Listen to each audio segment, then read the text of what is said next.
আসসালামু আলাইকুম প্রিয় শিক্ষার্থী, তোমাদের সবাইকে স্বাগতম। আজকে আমি অষ্টম শ্রেণীর গণিতের ষষ্ঠ অধ্যায়ের 6.2 অনুশীলনীর 15 নম্বরের কয়েকটি অঙ্ক সমাধান করব। এর আগে আমি আরো দুটি পাঠ করেছি। এই পাঠ দুটি যারা দেখো নাই তারা চাইলে দেখে নিতে পারো। তো চলো কথা না বাড়িয়ে মূল আলোচনায় চলে যাই।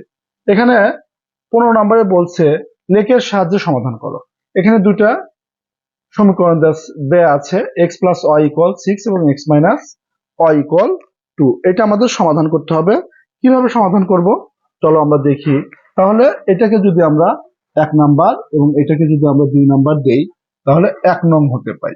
1 নং হতে পাই। তাহলে 1 নং এ আমাদের কি আছে, x প্লাস ওয়াই ইকুয়াল 6। এখান থেকে আমরা ওয়াইটাকে যদি ডানে নিয়ে যাই তাহলে 6 এর সাথে ওয়াই যায় কিন্তু মাইনাস হবে, যেহেতু এখানে প্লাস আছে ওই পাশে যে মাইনাস হবে। এখন এই সমীকরণের সাহায্যে আমরা যেহেতু যেটা ডানে থাকবে যে চলকটা, সেই চলকের মানটা আমরা ইচ্ছে মতো নেব, নিয়ে তার জন্য আমরা x এর কয়েকটা মান নির্ণয় করব। তাহলে আমরা লিখব অ এর কয়েকটি মানের জন্য অ এর কয়েকটি মানের জন্য x এর কয়েকটি মান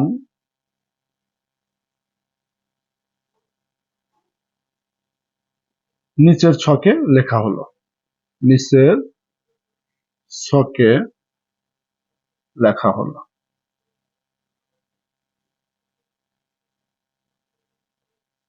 তাহলে দেখো এখানে আমরা এটা x লিখলাম, এটা y লিখলাম। y এর মান ইচ্ছে মতো নেব। y এর মান ধরো আমরা 0 নিলাম। তাহলে এখানে যদি 0 নেই তাহলে এটা কিন্তু x এর মান কিন্তু আমরা 6 পাবো। এখন x এর মান y এর মান যদি আমরা 5 নেই তাহলে কিন্তু এখানে যদি y এর জায়গায় 5 বসাই তাহলে 6 এর মধ্যে 5 বাদ দিলে 1 পাবো, সেটা কিন্তু এই x এর মান পাবো।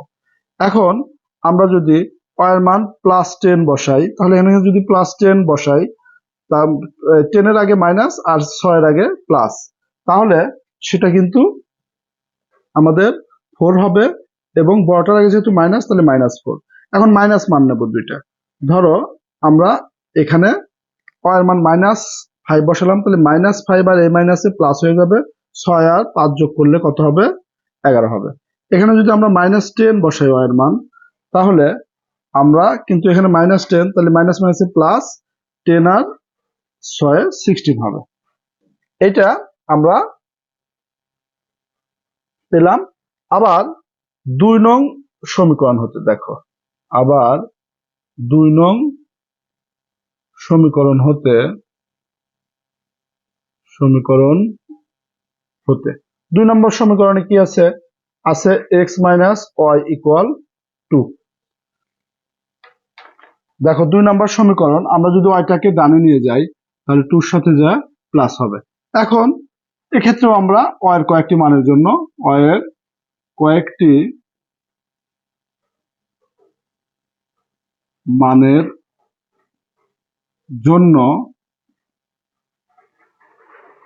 x এর কয়েকটি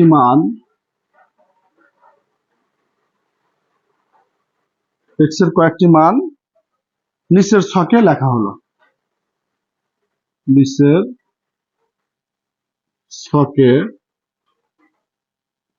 লেখা হলো।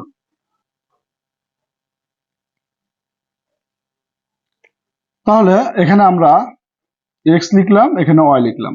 এখানে y এর ধরো y 0 নিলাম, তাহলে এখানে কি পাবো, 2। তারপরে y আমরা এখানে ধরো 5 নিলাম, তাহলে এখানে y এর মান যদি 5 বসাই তাহলে 5 আর 2 যোগ করলে কিন্তু x এর মান পাবো আমরা 7। এখন যদি আমরা 10 বসাই y এর মান, তাহলে এই 10 আর 2 যোগ হয়ে কিন্তু আমাদের 12 হবে x এর মান। এখানে যদি -5 বসাই তাহলে দেখো -5 আর 2 যোগ বিয়োগ হয়ে এখানে -3 থাকবে x এর মান। এখানে যদি -10 বসাই তাহলে -10, এখানে কিন্তু -8 হবে। এরপর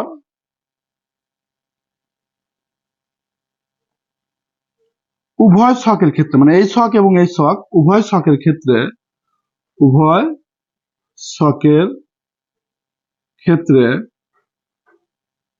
x ও x ডট, দ্বারা এক্স অক্ষ এবং অয় ও অয় ডট দ্বারা অয় অক্ষ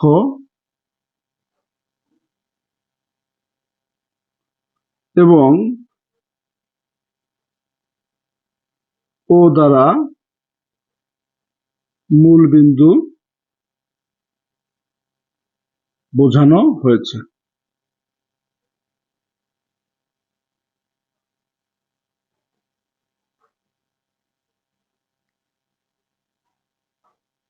শক কাগজের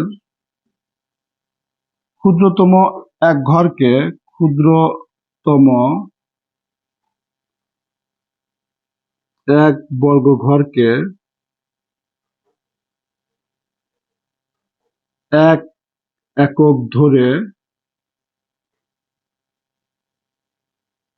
ধরে নিচের বিন্দুগুলো স্থাপন করি। বিন্দু কোনগুলো? এটা এই যে বিন্দুগুলো, তাহলে 1 নং ছকের ক্ষেত্রে 1 নং ছকের ক্ষেত্রে তাহলে 1 নং ছকের ক্ষেত্রে আমাদের বিন্দু কি? ফার্স্ট ব্র্যাকেট, প্রথমে হলো এক্স এর মান, পরে হলো ওয়াই এর মান, তাহলে 6 0, তারপরে 1,5, তারপরে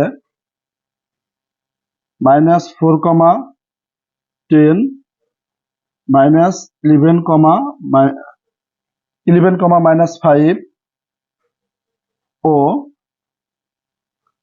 16,-10। আবার 2 নং ছকের ক্ষেত্রে 2 নং ছকের ক্ষেত্রে কি বিন্দু? 2,0, তারপরে দেখো 7,5, তারপরে 12,10 এবং -3,-5 ও -8,-10। এখন এই বিন্দুগুলোকে আমরা ছক কাগজে স্থাপন করব। দেখো ছক কাগজে মাঝামাঝিতে আমরা এক্স অক্ষ দেব। মাঝামাঝি তোমাদের ছক কাগজ যতখানি থাকবে তার মাঝামাঝিতে যে মোটা দাগ পাবে, একদম মাঝামাঝিতে দিতে হবে, ব্যাপারটা কিন্তু সেরকম না।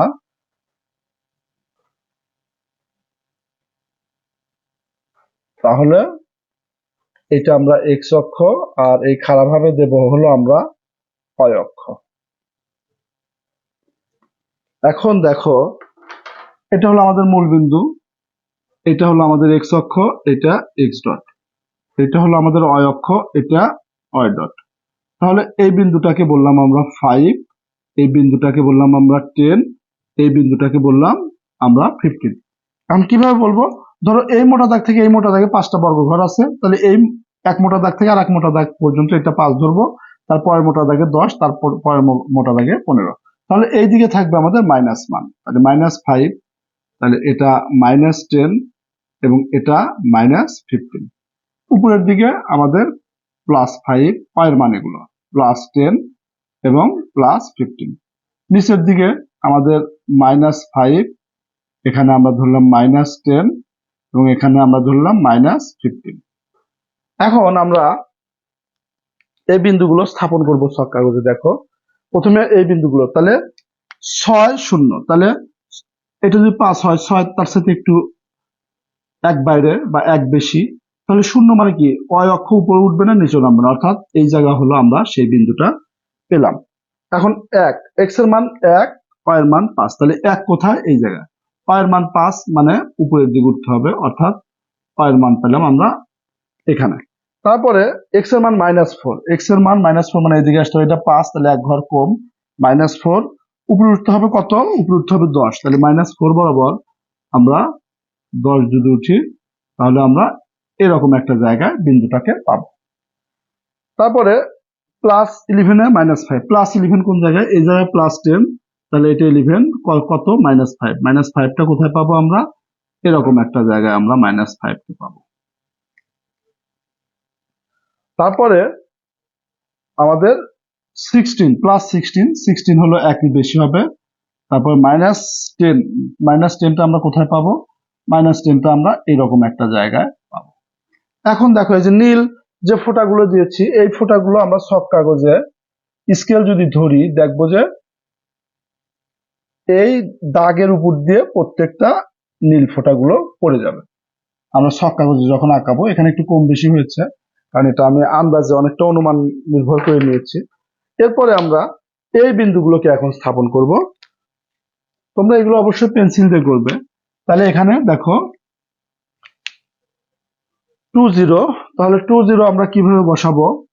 20 এখানে +2, 0 মানে উপরে উঠবে না নিচেও নামবে না, তাহলে এইটা হলো আমাদের সেই বিন্দু। তারপরে +7, +5, তাহলে +7 এখানে আমাদের 6 ছিল, তাহলে আর ঘর 7 + 5 মানে আমাদের এরকম একটা জায়গা। তারপরে +12, +10, তাহলে এখানে 10 2 ঘর গেলে 12 +10 মানে উপরের দিকে উঠতে হবে, ধরো এই জায়গা হবে আমাদের +10, এরকম একটা জায়গা। তারপরে -3, -5, তাহলে -3 মানে এই দিকে যেতে হবে, এখানে 5, তাহলে আর 2 ঘর কম, -3 -5 মানে নিচের দিকে আমাদের নামতে হবে, অর্থাৎ এইরকম একটা জায়গায় আমরা বিন্দুটাকে পাবো। তারপরে -8, -10, -8 এখানে 5, তাহলে এই ধরো এইরকম জায়গায়, আর -10 বলতে আমরা নিচের দিকে 10 ঘর নামবো, ধরো এরকম একটা জায়গায় পাবো। এখন এই সবুজ কালারের যে আমরা দাগগুলো দিলাম, এই সবুজ কালারের দাগগুলো যদি আমরা যোগ করে দেই, তাহলে আমরা দেখব যে একটা সরলরেখা পেয়েছি, এবং এই সরলরেখার উপর দিয়ে কিন্তু আমরা এই বিন্দুগুলো পাবো। এখন এই যে মিলিত হলো, ধরো এই বিন্দুতে মিলিত হয়েছে, এই বিন্দুতে মিলিত হয়েছে, তাহলে এই বিন্দুটার নাম দিলাম আমরা পি। তাহলে লিখবো ছক কাগজে সরলরেখা দুটি পি বিন্দুতে মিলিত হয়েছে। ছক কাগজে সরল রেখা দুটি পি বিন্দুতে মিলিত হয়েছে,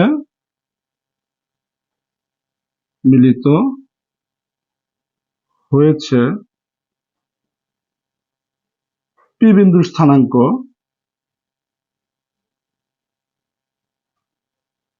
তাহলে পি বিন্দুর স্থানাঙ্ক কত আমরা যদি দেখি, পি বিন্দু এখানে আমরা যদি এটা নিচের দিকে নামি, তাহলে দেখো এই 5-এর কিন্তু একটু আগে আছে, অর্থাৎ আমরা এক্স এর মানটাকে 4 লিখতে পারি। তাহলে এক্স এর মান 4 লিখলাম, এবং কয় ঘর উপরে উঠছে? এটা অর্ধেকের 5 যেটা ধরছে অর্ধেকের চেয়ে কম আছে, 1-এর চেয়ে বেশি, তাহলে এটাকে আমরা 2 ধরবো, তাহলে আমরা 2 ধরলাম। যে মানটা নেব একটু খেয়াল করবা যে সেই মান দুটা এখানে এক্স এর জায়গায় বসালে এই ডান পাশের সমান হয় কিনা। দেখো এক্স এর মান যদি আমরা 4 বসাই আর ওয়াই এর মান যদি 2 বসাই, কারণ এটা হলো এক্স এর মান, এটা ওয়াই এর মান, এখানে 4 এবং 2 বসালে কি যোগ করলে কিন্তু 6 হয়ে যাচ্ছে, অর্থাৎ ডান পাশেও আমার 6 আছে। আবার এখানে যদি 4 বসাই, এখানে যদি 2 বসাই, 4 এর মধ্যে থেকে 2 বাদ দিলে কিন্তু আমার 2 হচ্ছে, অর্থাৎ বাম পাশেও 2 হয়, আমার ডান পাশেও 2 আছে, অর্থাৎ দুই পাশেই সমান হচ্ছে এই বিন্দুটার জন্য। তাহলে সুতরাং নির্ণয় সমাধান, এই যে বিন্দুতে মিলিত হলো ওই বিন্দুর যে স্থানাঙ্ক, সেটাই কিন্তু আমাদের নির্ণয় সমাধান হবে, অর্থাৎ এক্স, ওয়াই।